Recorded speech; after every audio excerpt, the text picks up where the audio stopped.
Hello good morning everyone, welcome to my અનોધર video. મેં મારું daily routine પતાવીને આજે તો સવારમાં કરી નાખ્યા હેર વોશ.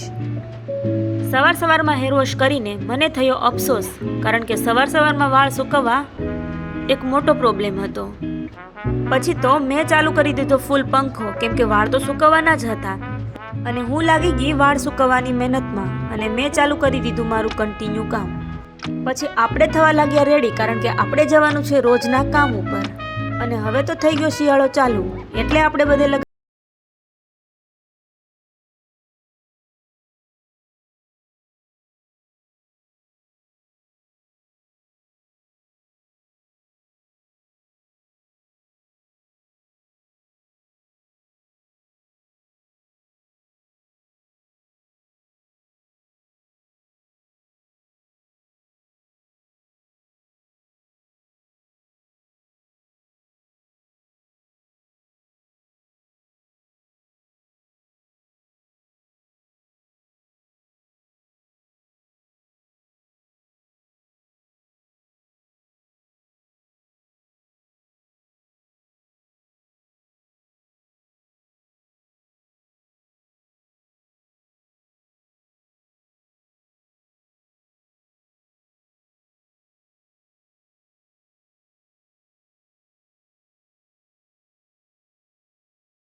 મારું મેઇન કામ પતાવીને હું લાગી ગઈ પેશન્ટને મેડિસિન આપવા અને પછી કરી નાખ્યા બિલ.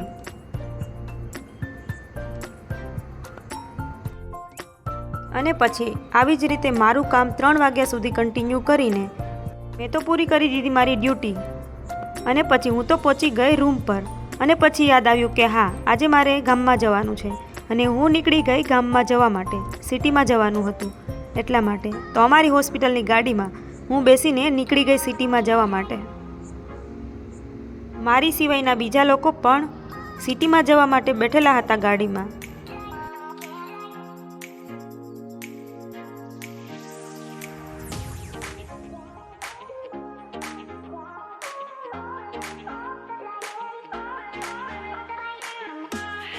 અને પછી અમે ફાઇનલી પહોંચી ગયા સિટીમાં.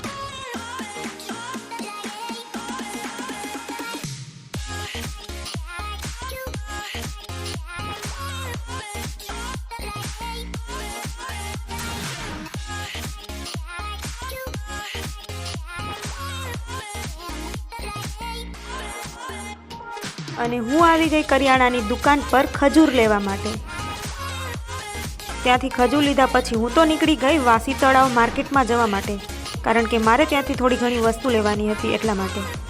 તો તમે જોઈ શકો છો કે હું વાસી તળાવ પહોંચી ગઈ છું અને તમે અહીંયાનો નજારો, દુકાનો, લોકોને જોઈ શકો છો.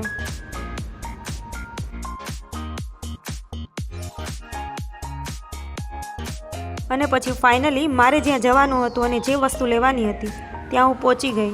વસ્તુ તો લઈ લીધી, પણ જે વસ્તુ નહોતી લેવાની એમાં પણ ખર્ચો કરી નાખ્યો.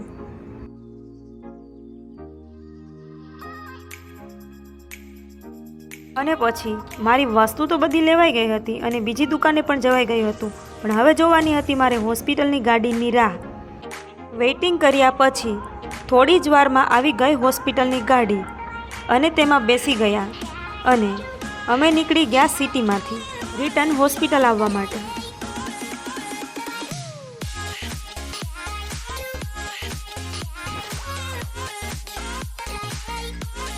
પછી તો હોસ્પિટલ પહોંચીને હું તો સીધી પહોંચી ગઈ કેન્ટીનમાં, કેમ કે મને લાગી હતી ભૂખ.